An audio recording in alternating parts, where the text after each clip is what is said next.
GM, bonjour à tous, j'espère que vous allez bien, j'espère que vos portefeuilles se portent bien.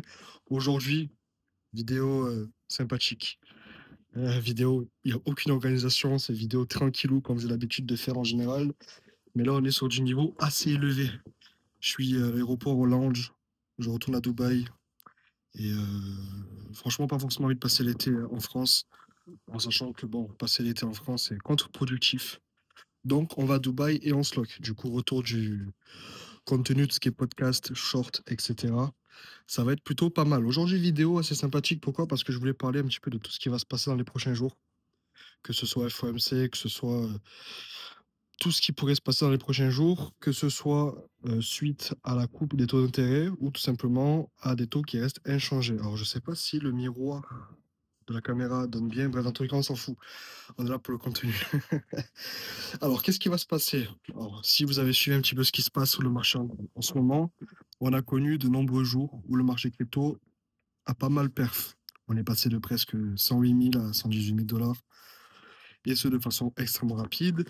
On a connu une jolie hausse sur les altcoins où la dominance du Bitcoin a baissé, passé de pratiquement 60, 60x% jusqu'à presque 60%. On a perdu presque 2 ou 3% sur la dominance du Bitcoin. Et là, en fait, ça fait quelques jours où, en soi, ben, le marché se prend une jolie claque. Que ce soit les mêmes coins, les altcoins, même le Bitcoin qui range, on se fait chier. Par contre, ETH nous fait une belle perf, ce qui montre la rotation des profits réalisés sur Bitcoin, et ce sur ETH. On a eu aussi une belle hausse sur Solana. Donc tout montre que potentiellement les institutions sont en train de recharger les bagues, et ce extrêmement brutalement. Pourquoi? Parce qu'on a un ETF Sol qui est sur le point d'être, comment dire, relâché, mis en ligne, ou je sais pas comment vous appelez ça en fait, mis sur le marché dans les prochaines semaines. D'ailleurs, on a pas mal d'articles qui montrent comme quoi déjà le TF Sol, c'est OK. Par contre, il n'est pas encore disponible à la masse. OK. Et ce, via différents fonds d'investissement, etc., qui proposeront du coup cet ETF. Et on a la plupart des fonds, en gros, qui attendent le bon moment.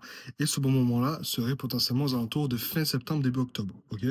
Donc, on a eu la hausse de Solana qui montre potentiellement une spéculation de la part des institutions, etc., sur l'approbation de cet ETF, du moins la mise en ligne de cet ETF à la masse. Et on a un ETH du coup qui a surperf le marché, qui a surperf Bitcoin, et Bitcoin qui range. Le truc, c'est qu'en fait, vu que Bitcoin a perdu de la valeur et que lorsque Bitcoin perd de la valeur et range, on a la liquidité qui se reverse sur les altcoins. Donc, c'est un petit peu ce qu'on a connu ces derniers jours, dernières semaines. Et on se retrouve aujourd'hui, on est le 29. Demain, on est le 30, logiquement.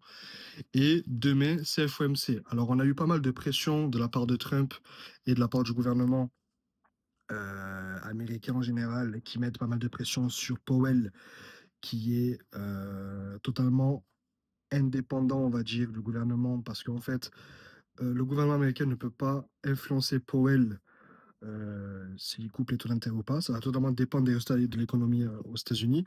Et en fait, on a apparemment eu pas mal de nouvelles comme quoi l'économie aux États-Unis se porte plutôt pas mal, comme quoi il n'y a pas vraiment d'inflation, etc.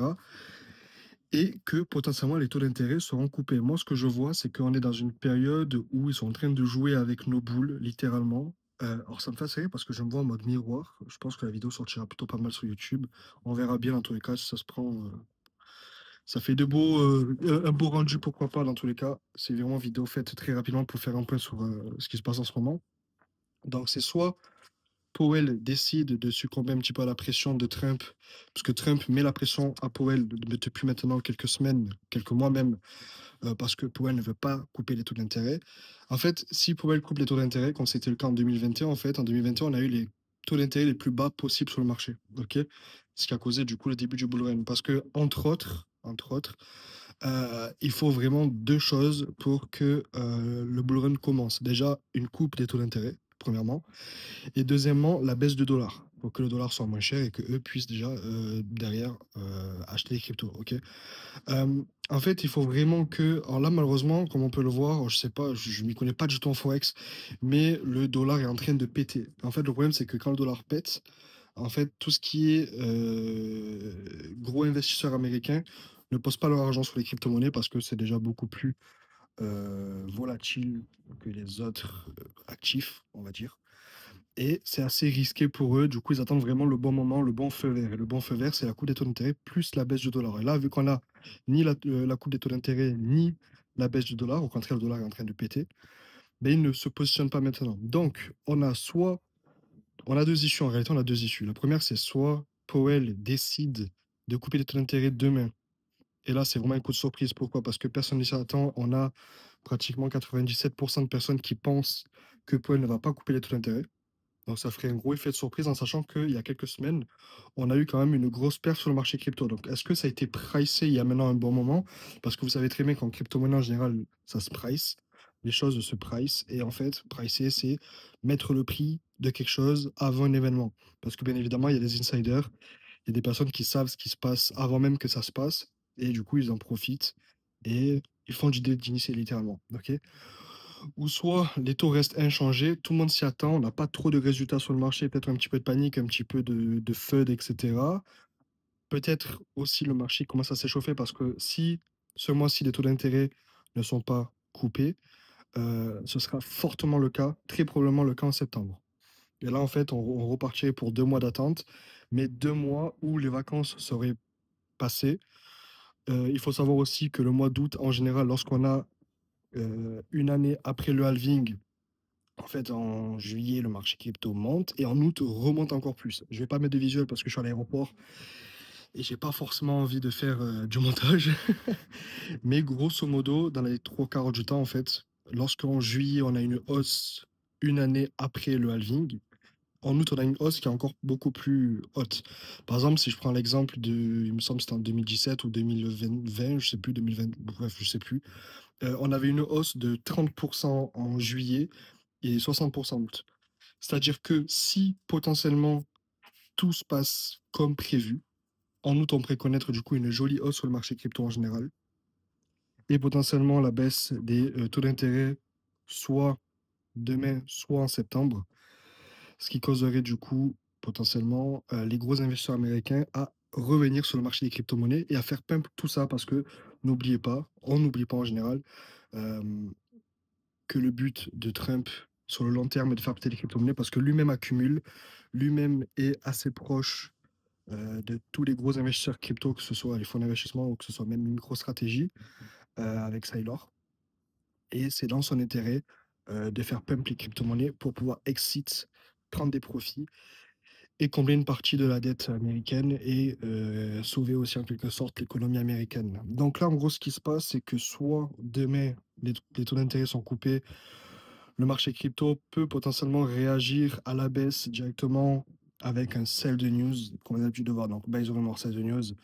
Parce qu'en fait, il y a quelques semaines, on a eu du coup les rumeurs comme quoi les taux d'intérêt pouvaient être baissés en juillet, gros pump du marché. Et là maintenant, si on a la sell the news, on a la confirmation comme quoi ça a été mis en place et du coup les gens vendent parce qu'ils vendent la news, ou soit les taux restent inchangés et à ce moment-là on repartirait pour 2 mois et potentiellement beaucoup plus de patience de la part des institutions et des gros investisseurs en général pour potentiellement attendre aussi la baisse du dollar et rentrer dans les cryptos pour potentiellement lancer le fameux gros bull run, parce qu'on va mettre déjà en bull run, mais le gros bull run, du coup la baisse de la dominance du Bitcoin et par la suite le reversement des liquidités sur les altcoins. Donc, je pense que tout a été expliqué. Voici les deux possibilités. Moi, ce que j'en pense honnêtement, c'est que il y a de grandes chances que demain, les taux d'intérêt ne soient pas coupés. Par contre, en septembre, si demain, c'est pas coupé en septembre, je pense qu'il y a entre 50 et 60% de chances que les taux d'intérêt soient coupés. Dis-moi toi ce que tu en penses en commentaire. Vidéo très facile,